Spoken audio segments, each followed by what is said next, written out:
सोमवार का दिन भारत जोड़ो यात्रा पर निकले राहुल गांधी के लिए बेहद खास दिन है, लेकिन लगता है इस खास दिन पर ग्रहण लगने वाला है। आज कांग्रेस का भारत जोड़ो यात्रा का समापन समारोह भी है, लेकिन भारत जोड़ो यात्रा के समापन समारोह के जश्न का उत्साह कहीं फीका न पड़ जाए। यहाँ भले ही राजनीति गर्मी बरकरार है, लेकिन बर्फबारी ने श्रीनगर और जम्मू कश्मीर के राष्ट्रीय राजमार्ग को बंद कर दिया है। ऐसे में कांग्रेस शेर-ए-कश्मीर क्रिकेट स्टेडियम में 135 दिन लंबी कन्याकुमारी से कश्मीर यात्रा के समापन के अवसर पर एक मेगा रैली का आयोजन कर रही है।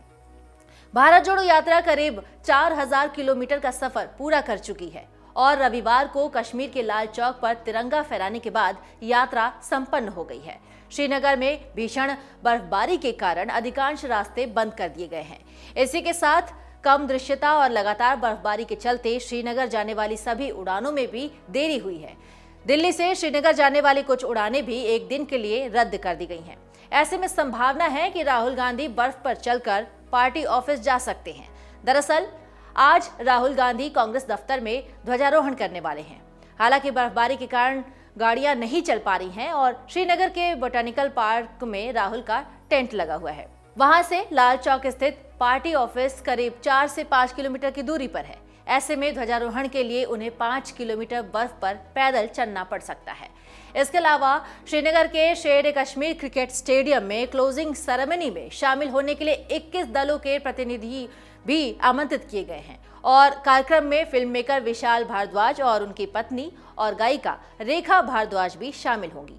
कहा यह भी जा रहा है कि ऐसे में कांग्रेस सांसद राहुल गांधी के नेतृत्व में यात्रा के समापन समारोह में पहुंचने वाले कई विपक्षी नेता शायद इसमें शामिल भी न हो, ऐसी अटकलें लगाई जा रही हैं। राहुल गांधी ने रविवार को मीडिया को संबोधित करते हुए कहा था कि ये यात्रा न तो कांग्रेस की यात्रा थी और न ही राहुल गांधी की यात्रा थी, बल्कि ये भारत की यात्रा थी। उन्होंने प्रेस कॉन्फ्रेंस में सवाल जवाब की शुरुआत में पहले ही कहा था कि भारत जोड़ो यात्रा श्रीनगर में समाप्त हुई, चलना खत्म हुआ। मुझे बहुत कुछ सीखने को मिला, बहुत कुछ समझने को मिला, लाखों लोगों से मिला, बातचीत की। मेरे पास शब्द नहीं है आपको समझाने के लिए। यात्रा का लक्ष्य भारत को एक करने का था, जोड़ने का था। जो नफरत फैलाई जा रही है, हिंसा फैलाई जा रही है, उसके खिलाफ हमने यात्रा की और जबरदस्त रिस्पॉन्स भी मिला। श्रीनगर में भारी बर्फबारी से आज होने वाली कांग्रेस भारत जोड़ो यात्रा के समापन समारोह में बाधा बनती हुई दिखाई पड़ रही है और राहुल गांधी ने यात्रा में साथ देने के लिए भारत जोड़ो यात्रियों के साथ ही सभी राज्यों के पुलिस और सुरक्षा बलों का धन्यवाद देते हुए आभार भी प्रकट किया था।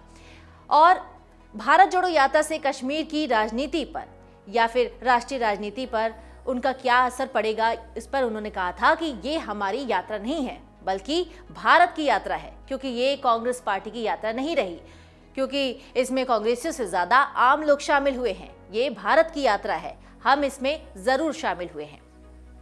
राहुल गांधी ने कहा था कि भारत जोड़ो यात्रा के तहत पदयात्रा की समाप्ति के बाद संवाददाता सम्मेलन में रविवार को उनका कहना था कि एक तरफ कांग्रेस का नजरिया है और दूसरी तरफ भाजपा का और आरएसएस का अहंकार और नफरत का नजरिया है।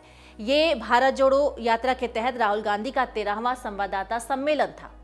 कांग्रेस के पूर्व अध्यक्ष ने विपक्षी एकजुटता से जुड़े सवाल पर कहा था कि आप किस आधार पर कह रहे हैं कि विपक्ष बिखर चुका है।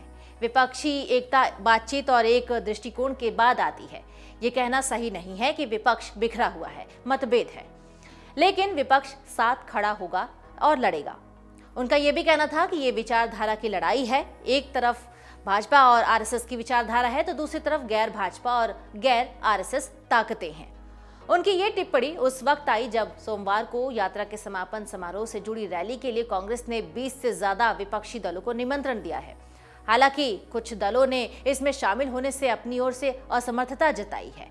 कांग्रेस सूत्रों का यह भी कहना है कि इस रैली में national conference, people democratic party, मार्क्सवादी कम्युनिस्ट पार्टी, राष्ट्रवादी कांग्रेस पार्टी, शिवसेना, द्रमुक और कुछ अन्य दलों के नेताओं और प्रतिनिधियों के शामिल होने की संभावना है।